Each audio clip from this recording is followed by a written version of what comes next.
What's up, guys? Max here, back with another episode of the ScuttleButt Show. I hope you're all doing great out there wherever you are. I want to say what's up to everybody in the chat. Justin, Nuggets, Mud Rock, hanging out, having a reunion. That's great. I'm glad to hear it. We've got Chip in the house, stopping by for a minute. Eric, Eviana.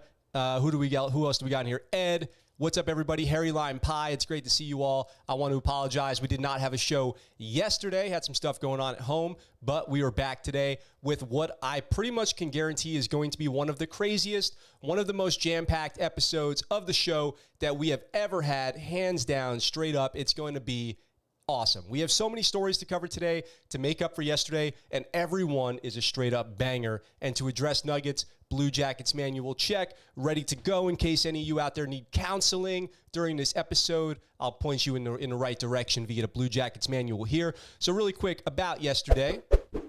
I was just working on some stuff going on at home. Chris Chaos says hi. Thank you very much. Working on some stuff around the house, taking care of things here, and just couldn't get on the show yesterday. Feeling mildly under the weather as well. You might hear it in my voice. But I want to congratulate Harry Lime Pie for being a member for 4 months now. That's amazing. Thank you very much. I really appreciate that support. As always, memberships are available just by clicking the join button below this video.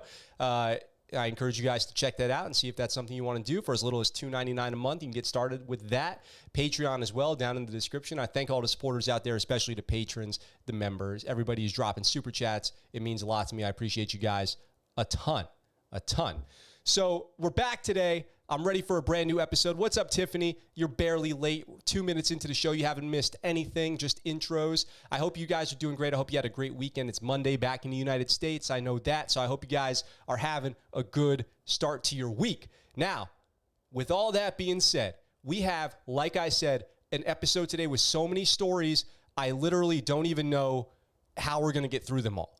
But we'll start and just take it one at a time like we always do. We have stuff out of Afghanistan today, stuff on Army crime stories that we have to cover. We've got stuff out of the Marine Corps. We've got some aviation stuff, heroes, villains. We have it all on today's episode. So let's not waste another second and get into the stories with this one. Justice Department moves to dismiss Bo Bergdahl's case to overturn his conviction. This headline confused me, but I'll explain it here for you guys. So if you guys are not familiar with who Bo Bergdahl is, it's too much to get into right now. Long story short, here's the bluff, the bottom line up front. He was serving in Afghanistan as a soldier when he deserted his platoon, wandered off into the country, into no man's land. He was taken by the Taliban and held for years until he was returned to the United States in exchange for prisoners that were held at Guantanamo Bay. So we got him back, and he got to serve, or he got his day in court, where he was ultimately found and pled guilty to deserting and some other charges as a result of him going missing. Soldiers that were out looking for him, searching for him, had injuries, permanent injuries, death. And so he's not a very popular guy, to say the least. But since his conviction, he's been working to overturn his case from guilty to not guilty. And he says that President Obama and John McCain made statements that basically made him incapable of having a fair trial, and all, and a bunch of other things that go into it. But the update here, the good news here, is that the Justice Department, what they're saying here, dismissed his petition to overturn the case, meaning his conviction will stand. So Bo Bergdahl will remain guilty of desertion, of basically being somebody that, for lack of better words, is unpopular amongst the veteran community. So he says, of course, that his whole motivation for going AWOL in the first place was that he was trying to bring light to the terrible leadership and bad stuff that was going on out there. And wait, what's going on here? Did we just get a $20 super chat from Jessica Young? God bless. Army 21 years, ready to retire. God bless you and family and everyone else here. Holy smokes, Jessica. Thank you very much. That's insane. Thank you so much. I really appreciate that. I saw that pop up on the screen. It took my breath away. I really appreciate that. Welcome to the channel. How long have you been here? I really appreciate it. That's amazing. Thank you. So we're talking about Bo Bergdahl. As I've told you guys, I was in Afghanistan when Bo Bergdahl went missing. It was this whole thing. And until he had his day in court, I advocated for his return to the United States because I thought every American overseas deserved to come home and at least have his day in court. When he did, the facts come out. He says he was trying to raise awareness that he had bad leadership, bad stuff was going on out there. He didn't believe in what they were doing as a platoon, but ultimately all that turned out to be BS. He was suffering from probably some serious mental health issues and lack of, the Army core values for sure, and he put everyone out there at risk. So he is now going down in history as guilty, as a bad soldier, as somebody who's dishonorable, and that's being upheld. So I know that that'll be good news for everybody out there. As long as these things loom overhead, the possibility that this conviction is going to get overturned, it stresses a lot of people out. People who lost loved ones out there looking for him, people who were out there themselves, whose lives got a lot harder when he went missing. Now they can rest a little bit easier knowing that the Justice Department has really no interest in overturning that conviction. What's going on in the chat here? Jessica says a few weeks now. Well, that's amazing. Thank you very much, Jessica. It's a real pleasure to have you here. Congratulations on your 21 years in the Army and your upcoming retirement. That's amazing.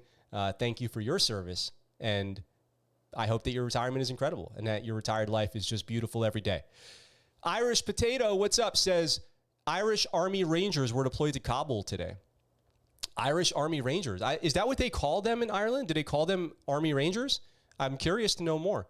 There's more and more people. There's a load of Irish stuck in Kabul. Wow, that's crazy. You know what's interesting about Afghanistan? Now, this is not an Irish thing, but there is a massive amount of multiculturalism in Afghanistan as far as like the way that people have been, what's the word? I want to say like bred, but I don't know if that's the most appropriate word. But there's been so much mixed race children born there. You've got Asian, Middle Eastern, basically white people. It's a whole mix. It's a whole hodgepodge of people out there. It's a very diverse culture. There's tons of people from all different countries out there in Afghanistan. It's kind of crazy. And the United States is now in there talking about pushing out to September 11th for troop withdrawal. They're saying that they got to be out of there by August 31st or else. There was a shooting there last night where an Afghan army soldier was killed, as well as potentially or presumptively some Taliban were killed. So it's getting really bad out there. We've all seen the videos. We've all seen the pictures, and I've got some stories on it today that are coming up a little bit later. So make sure you stick around to the end to find out some really incredible stuff happening out of Afghanistan. Some really good, positive stories. So I've got a story here. This was one that I was planning on covering yesterday because this broke, and I was like, this is insane. But we're going to cover it today because today is making up for yesterday. It's yesterday and today, if that makes any sense.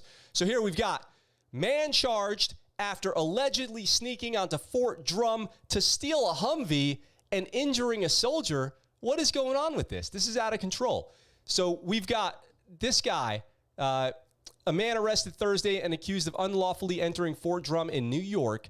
It's Nathan McAloney, 46 years old. I don't know if I said his name right or not. Hardly care. He's a bad dude. Accused of sneaking onto base, which is probably surprisingly easy. You could probably get on base a bunch of ways, just hopping over a fence. That's home to the 10th Mountain Division. He got in there at 5 a.m. and he went to a rifle range, and stole a Humvee. I mean, what was he thinking? What's his plan? What's he just going to drive off base and drive it to his house and park it in his garage? A soldier went up to confront him but was injured with injuries that were said to be very minor and did not require medical attention, trying to stop him. Eventually, other soldiers were able to stop him and get him to pull over and take him into custody before he got away with the Humvee.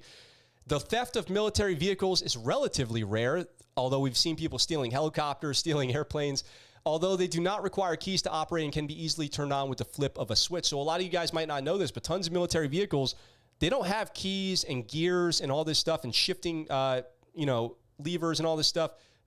Shifters, shows how much I know about my car nomenclatures here. But a lot of them, they just have a dashboard, and if you want to go into drive, you just press the D. If you want to go into park, you press P. If you want to go in reverse, you press R. Everything is buttons. There's no keys. You just flip some switches. A lot of these things are equipped with hydraulics to open the doors, like an RG has hydraulic doors. So you flip, open this door, open that door. It's very, very, very simple. You just press the buttons. It's very simple. You don't need the keys. That way the keys can't get lost. Nobody has to worry about getting the right person with the keys in the driver's seat. But it makes them potentially stealable. They're theftable. They're susceptible to theft, whatever you want to call it. So this guy decided he was going to go on there and just take himself a Humvee. Press the D. If you want to get started, you press the D. McAloney was detained by a group of soldiers, turned over to Fort Drum military police. He was also found to be in possession of stolen military property, including targets for marksmanship and a wooden shelf. I don't know what they mean by a wooden shelf. Maybe like one you would store your firearms in with little slots cut out for it. I'm not sure what they mean here, but it sounds really weird. I don't know what his motivation was. I would love to hear it. What if his motivation was like, well, there's aliens coming and I needed a vehicle to stop the alien invasion, something like that. I'm hoping that we get an update to this onto what his motives were. If we don't, that's fine. It's just a crazy story. Bravo Zulu to the troops out there who were able to stop this guy before he got away with the Humvee. It could have gotten into a pretty hairy situation if he was charging the gate and the MPs couldn't really do anything because he's in an up-armored vehicle. So he charges the gate. They'd probably put up the barricades. The barricades probably would have stopped him. Usually bases have these pylons that come out of the ground. They're made of concrete and metal, and they're going to be pretty tough to get through. I think they're made of concrete and metal, and they're going to be pretty tough to get through, so they would probably have stopped the vehicle at some point. Something. They could have done something. It's also probably pretty tough to permanently steal a Humvee because it's, not too incognito, so wherever you go, it's going to be pretty clear, oh, yeah, there's the guy who stole the Humvee. He's pretty easy to spot. He's driving the Humvee. It's probably not going to fit too conveniently into his garage or parking spaces, and there would probably be a lot of witnesses to him driving down the street. Maybe you just want a joyride, We've covered stories on the past about people trying to steal helicopters, people swimming across the bay to get on the ships in San Diego. People just want to try it out. He probably would have joined the Army, but if a drill instructor would have gotten to his face, he would have punched him, so he couldn't do that. It was just one of those things. Let's see. What's going on in the chat? Chip Boy says, I'm planning on joining the Irish Sniper Course. Oh, cool. Very cool. Afghanistan used to be the British Empire. Have you seen the picture where the Taliban recreate the EU? Yeah, I did see that, actually. Any stories on the NA? What is the NA? Oh, nice, Chip. Chris, I sent let's see. Fort Drum, my last active duty station, 2015. Oh, nice, Jessica.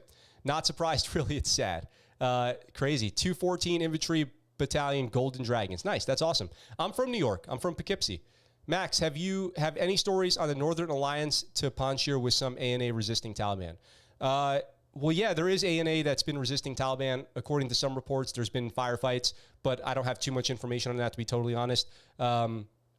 Right now, as far as covering news on Afghanistan goes, for the immediate, future, I'm going to be trying to focus on positive stories out of there, like, stories of people acting heroically, stories of people saving lives, and hopefully I won't have to cover any stories about, Americans getting wounded badly or anything like that. And then afterwards, we can kind of see how this whole thing shakes out after America leaves, and we can come up with some final thoughts. But as of right now, I'm not going to focus on the breaking news of everything that I see every day going on in Afghanistan, because everything's happening exactly the way you would probably predict it would happen. It's getting really bad out there for people. It's getting worse out there for Americans. It's getting worse out there for the UK. Everybody who's over there right now, just getting worse. So hopefully everyone gets out of there. I'm hoping for that, fingers crossed, that people will be able to, finish this mission and return home with honor is always the goal. And then we can talk about it afterwards. CEWIIH, how do I pronounce that? Being paid to do your job when you can be fired upon and killed any day doesn't make you a hero. It makes you a moron. Conscripted armed forces are the only true heroes of the armed forces. Thank you for your thoughts. I will definitely take that into consideration. Thanks for stopping by the ScuttleButt Show. So we've got a story out of Okinawa as our next story, which I love this. I actually have an opportunity to share some interesting information with you guys, teach you guys a little bit of something about naval aviation. So here we've got Marines on Okinawa say missing Osprey pieces larger than first reported. Larger than first reported. What are we talking about here? So according to the Marine Corps, they told Japanese authorities on Okinawa that two pieces that fell off of an Osprey last week were larger than initially described. So basically, Okinawa is accusing the Marine Corps of a cover-up. So this could get a little hairy, I suppose. A spokesman for the Okinawa Defense Bureau, an arm of the Japan Ministry of Defense, on Thursday said that information raised more questions. So let me give you guys a little bit of background on what we're talking about here. So naval aviation is governed by a document called the NAMP, the Naval Aviation Maintenance Program. That document has procedures for literally anything you can think of regarding naval aviation, maintenance, management, supply. Basically, you name it, it's in there. And it is the Bible of how to work on aircraft, and it applies to the Marine Corps too. Inside of that, there are millions of things, millions of acronyms, procedures, reporting, all this stuff, paperwork, forms, all that comes out of the NAMP. One of those things is actually, and when I found this out, when I was a young aviation maintainer and I'm learning all this stuff, one thing I thought was really, really, really fun to learn was something called TFOA. TFOA stands for Things Falling Off Aircraft. It's an official term, things falling off aircraft. But imagine a helicopter's flying around and the door falls off, okay? Which is basically what we're talking about here. Imagine a helicopter's flying around and the door falls off. That's things falling off of aircraft. It doesn't take too much critical thinking to see why that could be a problem. The door of a helicopter falls off at 3,000 feet over a town, lands on somebody and kills them, right? That could be really bad. Then they'll be going, what the hell is this? What is this giant piece of, I don't even know what, that fell from the sky, landed down, crashed through my roof, all this stuff. So anytime an aircraft goes into flight and comes back, and when it comes back, there's something missing, you have to do a TFOA report, things falling off of aircraft. So this is a TFOA scenario. But what happened here is the Osprey crew reported a panel and a piece of fairing missing when the tilt rotor aircraft returned around 9:30 p.m. August 12th to Marine Corps Air Station Futenma, right down the street from where I live in Okinawa. The crew had flown back mostly over water from the central training area. The Marines told the Defense Bureau the panel measured 14 by 18 inches. The fairing measured 9 by 3. So 14 by 18 inches, 9 by 3 inches. Wednesday, the Marine Corps corrected that information and told the Bureau the panel was actually 3.5 by 2.25 feet and an inch thick. Their claim is that because it was dark out that night, they weren't able to make a good assessment of how big the thing actually was. I don't know that. These are professionals. They know the aircraft inside and out. They probably know exactly what panel it was. So they originally reported this tiny little panel, and then the fairing is 17 by 17 inches, not 9 by 3. I don't know what kind of psychopath could make that kind of mistake. If you don't know the difference between 3.5 feet and 14 inches, there's probably some joke in there about your wife being disappointed in you. But what I would really say is you probably shouldn't be in charge of naval aircraft, Naval Marine Corps aircraft. I'll say that. So the governor of Okinawa, Denny Tamaki, who, by the way, just as a quick thing here, there's plenty of people in Okinawa who want the military out of here. They want the bases shut down. They want the aircraft to stop flying over, all this stuff. Said that he was infuriated by the incident and called for an immediate cessation of flight operations at the U.S. base. Marines declined to do so, yeah, obviously. And a spokesman from the prefectures are like states in Japan. The panel suddenly became bigger, he says. Until we receive confirming information, I don't think there is much to say. To me, they're being a little bit dramatic about it, but the real problem here, in my thoughts, are that the person who reported this initially either lied knowingly or is kind of dumb. Because how do you confuse 3.5 feet for 14 inches? To do the math really quick, we're talking about 48 inches to 14. Over 3 times as big. It's kind of crazy. So hopefully it's not some kind of conspiracy cover-up that somebody's going to find out they were trying to make a molehill out of a mountain. But now you guys know about TFOA and you know what's going on in Okinawa. Sam, what's up? We're bringing that back. I have to go now. Sorry, Chip. Have a good one. I hope that you have a great day. Let's see. Hey, Max, what's up, contractor? Imagine, bro, I almost got placed in a Class A for losing some antennas during a static line jump. No imagining needed. That sucked until they downgraded it. Ooh. The antennas, were they trying to say it cost $1 million? Max, I against the shutdown our military base in Okinawa. Me too. There is no opportunity in Okinawa if we leave Okinawa. That's a straight up fact, Ed. Straight up fact. So we're cruising. We're making good time, actually. We're making good time. So we can slow down a little bit. I might be going too fast. Am I talking too fast? What do you guys think? Am I talking too fast? Am I going too quick for today's episode? Are you guys enjoying today's episode? I would love to see this live stream get 30 likes. We're at 12 right now. I would love to see 30 likes. I would love to remind you guys that merch is available at ScuttleButtShow.com. Currently still 10% off with promo code 6DIF. I'm going to type it into the chat right now. 6DIF. 10% off store, and that's through September 1st. So if you guys have been thinking about buying some ScuttleButt Show merch, now is the time. 10% off as we get ready for the release of 6 Days in Fallujah. Quick update on gaming.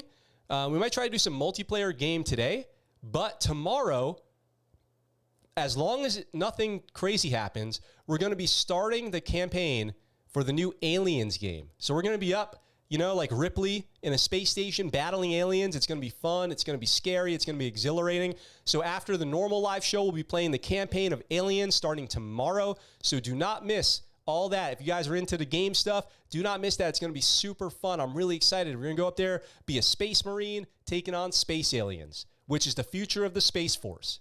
And we're going to be celebrating the Space Force along the way. So don't miss it. It's going to be a blast. Make sure you guys are subscribed, notifications on, all that. Eric says, which unit did we send to rescue the 169 Americans outside the airport in Kabul? Are you asking which unit kind of expanded the green zone? I'm not sure which unit, but we know that we have the 82nd Airborne, we have Marines, we have SF. There's a SEAL commander on the ground leading the forces out there. There's almost, I don't know this, but there is certainly special forces, name it. OGA is out there doing their thing. So there's probably tons of stuff going on. I don't know exactly what unit is out there doing what, but yes, somebody did expand the green zone to go push out and try to get Americans through as the Taliban has kind of gotten more strict with who they're letting through, which is crazy to even say. So Justin says the original AZ that looked up the cost of the whole system, not just the antenna. Oh, thank goodness, because that is scary. That is scary for sure. You playing squad tonight? Jocko's at Kabul right now. I don't think so. We could play. Actually, I was thinking about playing squad because it's been a while. Plus, I would love to live in Okinawa. Yeah, Okinawa is great. Mudrock, I heard ScuttleButt that 1-8 is there. Yeah, that I haven't heard what units specifically, all of them, but I've heard that there's West Coast Marines, East Coast Marines. There's 82nd. Yeah, the unit is probably out there. Oh, for sure, of course. I would think that they're definitely out there. CAG, the unit, Delta Force, whatever you want to call it. Yeah, I'm sure that they're out there. That dev group, you would think, right? It's just like you would think that they'd be out there, right? Wouldn't that make sense? So it's hard to imagine that they're not. Plus, I saw a TikTok the other day, which that this means it's true, of somebody like filming dudes in beards and tactical gear saying CAG is here. And so I don't know what, legitimacy that provides. I mean, zero. The answer is zero, but somebody did post that. So you guys can do what you want with that information. And we are actually going kind of quick. I'm going to go on to the next story here because it is an update on one that's going to be very interesting to cover. Here we go. Army won't press charges against Fort Sill instructors accused of sexually assaulting a trainee. Will not press charges. Now, this is in reference to the story we covered maybe a couple months ago about the recruit or trainee in Fort Sill saying that she was sexually assaulted by 22 different instructors. 22 instructors. You guys remember this story when we covered it a couple months ago? The Army's now saying it didn't even happen. It never happened. Army prosecutors have determined that no charges should be filed against multiple instructors at Fort Sill, Oklahoma, who were accused of sexually assaulting a soldier in training, base officials announced Thursday. The female trainee on March 27th reported that she was the victim of multiple incidents of sexual assault at various times and locations while attending training at Fort Sill earlier this year. Base officials have only said numerous instructors were implicated in her allegations. Yeah, Emma, you good? So Emma must be good in Fort Sill because apparently ELE, everybody love everybody. This thing never happened. So let's get to how they decided it never happened right after we talk about what the original incident was. So we hit on it a little bit. This trainee said that while she was in a training status, she had hooked up or had sex with 22 instructors.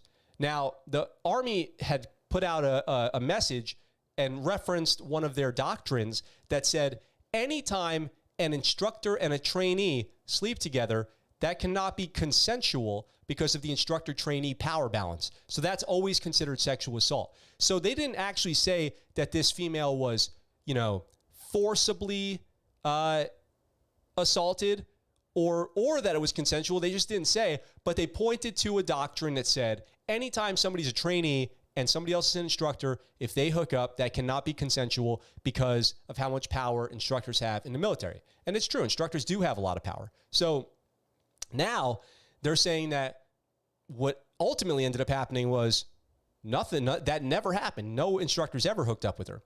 Let's see. MC299 Super Chat. Thank you very much. How's it going? It's going great, and it's great to see you in the chat. Thank you very much. Thanks for stopping by, and I hope you're had a great weekend, having a great week. It's an honor to have you here, and thank you for that Super Chat. Wow, that means a lot to me. It really, I always say that, but it's true. All those Super Chats, they mean the world to me. I appreciate the support so much. So the soldiers, following the soldiers' report, an unknown number of personnel were suspended. So all these people that that she accused were suspended from their jobs. They were temporarily lost their job. And then the Army Criminal Investigation Command, or CID, led an investigation into the incidents. During the investigation, 2 more soldiers in training came forward with allegations of incidents of sexual assault that were incorporated into the investigation. All 3 soldiers were training at the Fire Center of Excellence, which conducts training and education for enlisted soldiers and officers working in the fields of air defense artillery and field artillery. In order to bring the case to court-martial, they needed to establish probable cause that the allegations in question occurred. That's from Major General Ken Camper. And what he said was there was no probable cause. There was not enough evidence to actually bring this thing to a court-martial. And they went through 30 CID agents from across the country, went through 3,000 hours of investigative work, according to the base. They conducted more than 700 interviews, reviewed more than 5,000 pages of documents, performed the digital forensic analysis of more than 100,000 text messages, and viewed thousands of hours of security camera footage of times and locations of the allegations. CID consulted with other law enforcement agencies, including the FBI, and all that's according to Fort Sill. And they say, Ken Camper says, I am confident that this investigation was full and thorough, and all of the people accused are getting to go back to their jobs in what I can only describe as a good investigation. And, justice served. So what do you guys think? Was this the right way to handle it? They took the allegation, they suspended the accused, they conducted the investigation. The investigation found no evidence, which you got to believe there would be a video, surveillance camera footage. There would be a text message between some people about what had happened. There would be something. Somebody's story wouldn't match up. There would be some inconsistencies. But it sounds like the only inconsistency and the only story that doesn't line up is from the accuser, the alleged victim. So these sound like false allegations, which really put probably a horrible few months onto those people accused. So I actually feel bad for them. So my question for you guys in the comments, let's say that these turn out to be false allegations. What should happen to the person who made the false allegations? Should they get in any trouble? Should they get to stay in the Army? Or should they be removed from service? Harry Lime Pie with a $2 super chat. Let's keep the train going. That's amazing. Thank you so much. Harry Lime Pie, one of the top supporters of the channel in history. I appreciate it, Harry. Thanks for being here on every episode. Thanks for hitting me up on Instagram. I appreciate it. You rock. You totally rock. Leave no behind, Eric says. Now boot instructors are going to need to drink the Powerade so they can't get... they're just going to need to eat those powdered eggs. Damn, I'm late again. Ika, what's up? Welcome to the chat. Ika's in the house. He's late, but he had to go to college today for a project presentation. Oh, yeah, by the way, after this, Ika, I saw your message on Discord. I'm going to get back to you after this. I got to say congratulations. I think you made a great choice, and I'll get back to you with some more information here after this episode. Hey, ABE 311 Bravo made it. Welcome back. Former Navy, now Army or something like that, or I got that vice versa. Welcome to the show. Welcome to today's episode. You're just in time because we still have some awesome, awesome stories to cover. Like I said, today's show was so jam-packed, I feel like I've been going kind of quick, and now we're down to the last 3 stories of today, and we'll see how long this actually takes to get through. Hey, Pedro Napoleon in the house. Sorry, tuned in late. Sexual assault doesn't happen out of the blue. People know the rules. Yes, but it turns out in this case, it didn't happen at all. Prakash Singh, what's up? Welcome to the chat. Thanks for tuning in. So many new faces here today. I wonder how you guys all found me. I appreciate you guys being here. If you're new to the channel, I'd love to hear how you found this video. Was it from a post? Was it from a TikTok? Was it from Instagram? What is it? I'd love to know so I can do better at getting more people to discover the channel. And we can keep growing the ScuttleButt Show community day by day. So we have a story here that just breaks my heart. We have a story here that really, really, really, really, really, really makes me sad. I hate to see it. I hate to see it go down like this. Just when you think it's 7 a.m. in the morning in India. Oh, tuning in from India. There's been an increasing number of people tuning in from India, I've noticed. I think that's great. I welcome all of our viewers from India. It's 10:30 in the morning where I'm at in Japan. So this next story, I hate to see it happen like this. I do. They probably found you through your spicy ramen videos. Ooh. Well, then I guess we're not going to keep growing the channel then, because I'm not interested in doing that too many more times. So we've got I guess I just got to rip the Band-Aid off and get to it, because this one comes out of the Navy. At least 100 Naval Academy students cheated on a physics test. 18 have been expelled. Oh, man. Oh, man. You had it all. You had it all. You're at the Naval Academy. You were doing so good, and you had to cheat. Cheater's going to cheat. The U.S. Naval Academy announced Friday that it has kicked out 18 midshipmen, which is midshipmen is the name for students at the Naval Academy, following an investigation into allegations of cheating during a physics exam. So I guess the apple doesn't fall too far from the tree, only in this case, they'll never be able to figure out exactly how far, because they don't know their physics. The Navy Service Academy said that in December 2020, 653 midshipmen took the final exam for General Physics 1. Oh, it's General Physics 1? What is that? Just simple mass times acceleration stuff? The test was administered through the website myopenmath.com, and students were told that they were not to use outside sources or materials. So they were taking this online test, and they probably went on to a website like Symbolab or one of those other ones that all my friends use to cheat on their math in college, where they just basically take a picture of a math problem and the answer pops up on their smartphone with all the work included. However, after the exam, the school said it became aware of potential improper use of outside sources, including conversations on an anonymous chat platform. The superintendent immediately directed an investigation, the school said in a press release. With the help of investigators from NCIS, Naval Criminal Investigation Service, the school reviewed website browsing history during the exam timeframe for all midshipmen who took the exam. Damn, so they got up in those devices. They got up in them.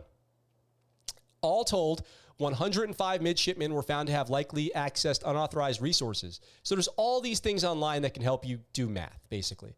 If you guys are struggling with math and you just want to get a good grade because you don't care, your degree's not in math, whatever it is, you don't have the honor, courage, and commitment that I learned in the Navy, you can go use apps like Symbolab and, My Math Tutor or whatever it is. All these things, they're apps on your smartphone. You get them, you just never have to do math again.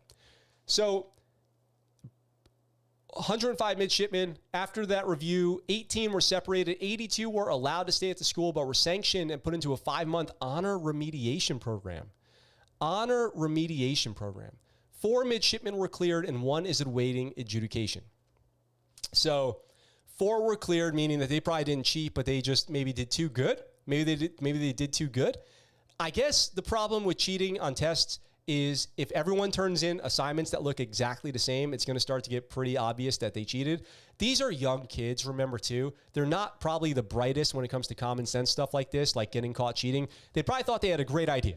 These are college kids. These are probably 18, 19-year-old kids. They thought they had some great idea on how to cheat on this test. They haven't had the military values beat into them yet, and so they thought they could get away with one. And 18 of them out of 100, to answer every honest question, are now out probably applying to other schools, and are going to have a tough time getting in, because after you get kicked out of a military academy, that's kind of a permanent record thing. That's a permanent bad mark. And I assume that this will probably leave some kind of mark on their career in the future as well for the ones who got to stay but had to go to the honor remediation program. It's not good for anybody. Despite the large number of midshipmen who were caught up in the scandal, the school said that the students all acted alone and without any coordinated effort. What are you talking about? Didn't you just say in the article that it was an anonymous chat room that they were all in? Inadequate proctoring was the biggest issue in the eyes of the investigators. Yeah, don't you think if you have people at home taking online tests and they'll just say, log into the, if you guys have never taken an online test, it goes something like this. You log into the website, a timer starts, you have, 1 hour. It doesn't matter if you log out, log back in, whatever. That 1 hour starts from the moment you start the test, and in an hour, your test gets submitted. So you have that much time to finish it, and you have to do your best. The Naval Academy said it will now strongly encourage instructors to go back to in-person paper tests or use monitoring software for future online exams. The school also will block websites that the faculty agrees have a potential misuse as a vehicle for academic dishonesty. The Navy is not the first service to run into issues with cheating at its academy. In December 2020, we covered this story about a year ago. 70 West Point cadets were allegedly caught cheating on a math exam. And this past January, which we covered this story as well, the Air Force Academy said it was investigating 249 of its cadets for cheating. So now we've had the privilege of covering cheating at every military academy, all the major ones at least. So they're all cheating. They're all cheating college kids. How are you supposed to lead hardworking enlisted, junior woodchucks who are out there trying to do their best, and they're out there being told that they can never cheat, never do this stuff. They're pursuing outside education, and you're cheating on your physics test to what? Become a nuke? Like when the Navy had that issue with the people on the aircraft carrier cheating on their annual physics like requalification test? Not good. Not good. Not good. Let's see. They probably found you through your spicy ramen videos. Let's see. Cheaters never prosper. How's it possible to cheat? Think we answered that. If you ain't cheating, you ain't trying. That's right. Ika's been promoting your channel a lot here in India. That's how I found it. Oh, Royal, what's up? Thank you, Ika. Wow, straight up shout out for Ika. That's awesome. Thank you very much. I know people at Fort Sill, and this distresses me. Yeah, it does. It sucks. It sucks that one person can cause so much, a breakdown of the whole system over there. Basically getting 22 people kicked out of their job, which then impacts the training for the other trainees, which then creates stress in their life. I'm sure some of those people had issues with their personal relationships, their marriages and stuff. Imagine you're married and you're an instructor at Fort Sill, and then you get accused of sexually assaulting a girl, and you have to go explain that to your wife or husband or whatever. Not good. Not good. The four that were clear were related to admirals. Oh, yeah, that might be true. Isn't that just called utilizing your resources? You got to do proper ORM for those tests. Yeah, it's on the instructors too. I mean, the instructors should be the ones who go, this looks pretty susceptible to cheating. I think they're going to cheat. Nobody's watching them. We're just saying, honor system here. That has to be really embarrassing for themselves and for their families. Eviana, that is absolutely right. That is embarrassing for them and embarrassing for their families. They've brought dishonor and discredit to themselves and their families. Should have got help from Sheldon. Oh, a Big Bang reference. Nice. I like that. Enlisted clearly know more than officers. College degree to break it, high school degree to fix it. Navy saying. Is it true that there was a firefight at Kabul airport? It is true. It is true. Allegedly, several Taliban were killed and one Afghan army soldier was killed, unfortunately. Yes, that's true that's being reported as confirmed by the news. That's what I can say. I don't know. I'm not there. I don't know personally. I'm not in contact with anybody who's boots on ground, but that is what's being reported by the news. Those cheaters probably play Warzone. Oh, sick Call of Duty burn. Not related to the topic at hand, but what are your thoughts on Halo Infinite? I can't wait.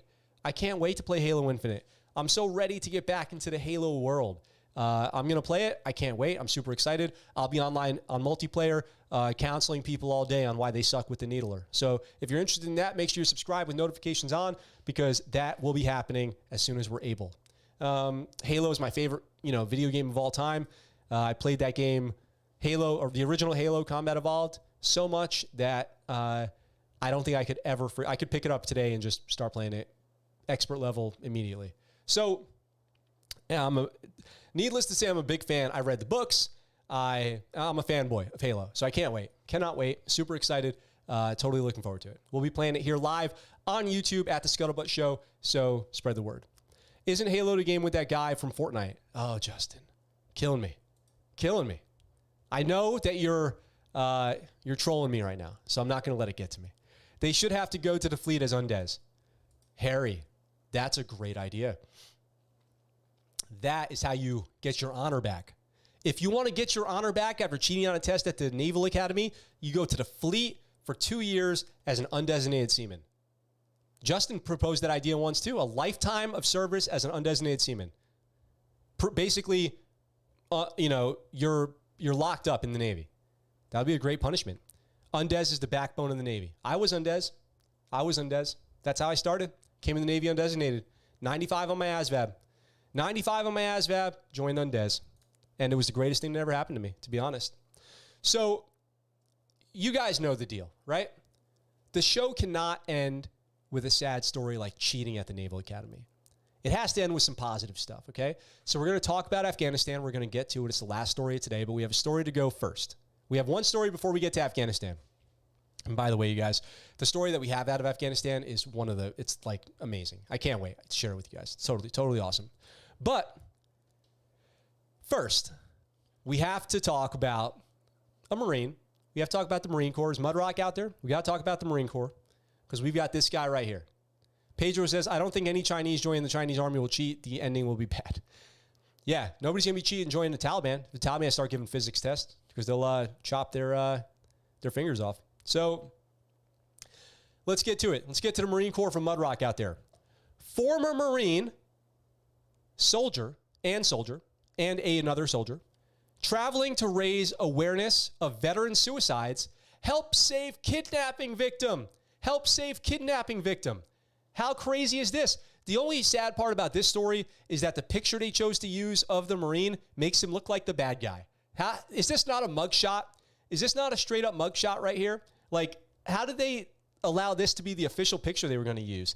But this is Darren Hafford, and Darren Hafford is a hero.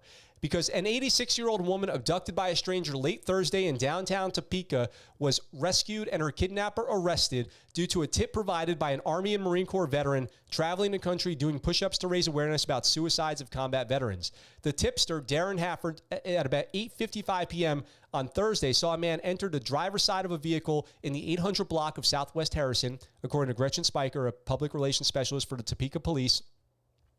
Hafford called the police after knowing that the woman in the vehicle appeared to be in distress as the man drove away with her in the passenger seat. How scary is who kidnaps a grandma?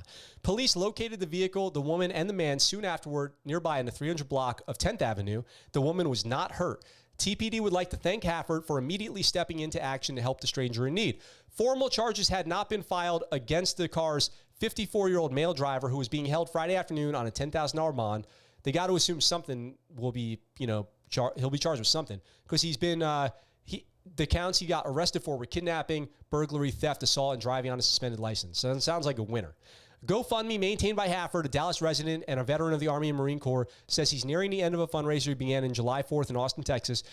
Part of that fundraiser was to do 50 push-ups at all 50 U.S. capitals in 50 days to raise awareness and funding to fight the suicide of combat veterans. Man, what's that cost to do?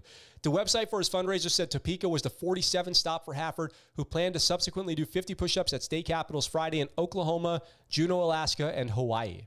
Half the money being raised will be donated to the Tribe Foundation, which provides counseling for military veterans and first responders. The other half goes to help pay for gas, food, coffee, and a hotel room here and there when I can afford it. It indicated Hafford, as of Friday, had raised $5,000 of his $10,000 goal. He did 50 push-ups early Friday morning in the capital city of Oklahoma and planned to take flights later that day that would take him from Dallas to Alaska, according to his Facebook page. So let me check this website here really quick. Maybe I can share this with you guys. Let's see. We've got be a part of the 50 push-ups at all 50 state capitals in 50 days challenge. What I'll do is I'll paste this into the chat here if you guys want to check this out. If you guys want to get involved, maybe I'll make a little donation too because we got so many super chats today. So we've got, please support us on GoFundMe. There's a link to the GoFundMe. He's smiling in this picture. So he's got should we watch the video really quick? Let's do that. Let's watch the video really quick. Let's see what we can do here. Let's make sure it's not an ad first.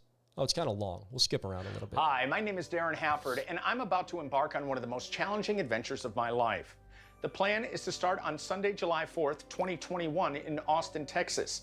I plan on doing 50 push-ups at all 50 state capitals in 50 days. The reason for this mission is to continue to bring awareness and hopefully raise funding to combat veteran suicide. A few years ago, there was a push-up challenge organized by 22Kill, a charitable organization based in Dallas, to do 22 push-ups for 22 days, as that was the average of how many veterans, unfortunately, were committing suicide a day. So, my old sergeant, Sergeant Jamie Brown, from the Alabama National Guard, who I deployed overseas with, and was also one of my roommates, challenged me to the push-up challenge. I accepted the challenge, but I decided that since I had served both in the United States Marine Corps and in the United States Army and Marine Corps. I decided to take it a little bit further and do 44 push-ups for 44 days, and luckily was able to accomplish that mission a few times. During that challenge, many of my friends joined in and also completed the push-up challenge. After reaching that initial goal, I continued on by adding a single push-up each day. I reached 112 push-ups that first season. Thank you for breaking down the math on that one. I think we all needed that. Oh, it's a pretty cool video edit right there.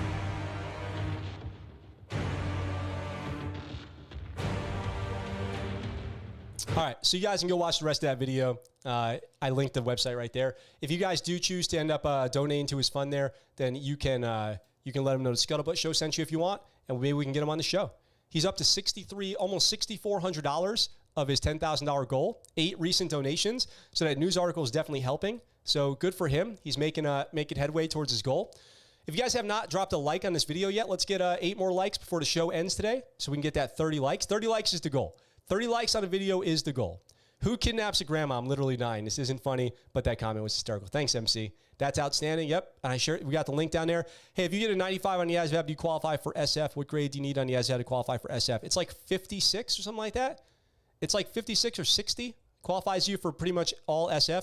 But the thing is, Nuggets, that the ASVAB is more than just your base score, your AFQT score. So you have the aptitudes as well, like the mechanical, the electrical, the, I don't know, like if wheel A spins, what does wheel G do ultimately, you know? So you have to like there's even a part on the ASVAB, if it has not changed, where it pops up with like a Phillips head screwdriver and it goes, what kind of tool is this? Is it a hammer? Is it a saw? Is it a screwdriver? Or is it a wrench? And you're like, it's a screwdriver.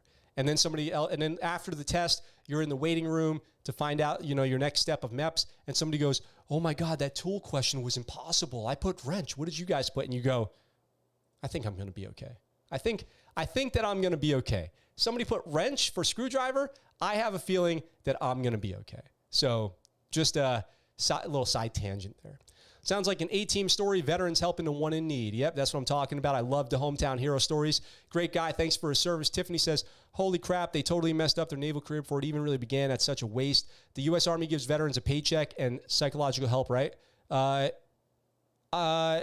If you mean after service, you have to apply for, you either get retirement. So if he's retired, he gets, you know, medical care and money for the rest of his life. So, but if somebody is just getting out, they have to apply for the VA programs, VA disability. If you don't apply for VA disability, then you get out, you don't get anything. You just are out of the military. So you have to apply for your VA programs, if that helps with that question. Hard ass overachiever. Yep. Yusuf says, haha, I feel that. Yeah. So was that wrench conversation during the duck walk? Oh no, I couldn't duck walk and talk at the same time. That required too much concentration. Yeah. Too much concentration. So, okay, cool. The show, we're on track. We're on time. So this last story about Afghanistan that I have for you guys is, I mean, it's truly like inspiring stuff. And you know, if you've been watching this show for a while, that I love to talk about positive stories about female service members who so often do not get their credit due for the work that they're putting in. Just like when I walk into the exchange with my wife and people are always asking me if I need something. No, my wife needs something. She's active duty. All right? All right? We good? She needs ribbons and medals and boots, combat boots. Eviana says you could put the wrong name for the tool on purpose just so you don't get a certain MOS. My dad did that and he ended up getting info intelligence because he didn't want to do any kind of mechanical stuff. So Eviana, if you're looking at joining in a time where you're likely to get a job forced on you, then that is a possible way to game the system. But for the Navy, most of the time, you can join under, you know, whatever job you want. It's just a matter of waiting, sometimes longer for boot camp. It's not that often that they will really try to force a job on you. Like they might try to convince you to take a job that they need to fill. But if you're qualified for other jobs, you can usually pick. So my advice would be to do as best as you can on the ASVAB in all categories so that you have the most options available. Because you don't have to take a job. Just because you took the ASVAB, just because you went to MEPS, until the day you leave for boot camp, you don't have to do anything. So make sure you get what you want. Playing Battlefield 2142 right now. Nice, Lamonk. That's awesome. I'm trying to figure out how to get some games with you guys today. Toxoplasma, I'm not sure what you mean. So female veterans not getting the credit that they deserve, but they do get it on the ScuttleButt Show. We've had so many great female guests on the show, especially in the last year. Really incredible female guests. And we've got a story right here that is, I mean, I just have to talk about it. It was the coolest moment of my life. Army nurse describes delivering baby aboard military plane. Have you guys heard about this? And an Army nurse delivered a baby on a C-17. Captain Aaron Breimer thought a pregnant Afghan woman aboard a U.S. Air Force C-17 on Saturday had given birth during the flight. But 10 minutes before the plane landed, she was called to assist. The woman was in labor and the baby was coming out. We were past the point of no return, she said. Breimer was joined by 2 others on a 24/7 women's health team. I would like to just stop right now and point out that there is a 24/7 women's health team at Ramstein Air Base in Germany that is dedicated to serving Afghan refugees and helping Afghan women. The U.S. military has a team of women stood up working 24 hours a day, 7 days a week to support Afghan women. How dope is that? So they helped deliver this baby girl at 15:19 local time. The flight came out of Al Udeid Air Base in Qatar, where evacuees have been temporarily housed after fleeing Afghanistan. So they get that emergency flight out of Afghanistan. They probably get triaged. Who needs the most help? This person who is pregnant and about to give birth needed the most help, so they get her to Germany.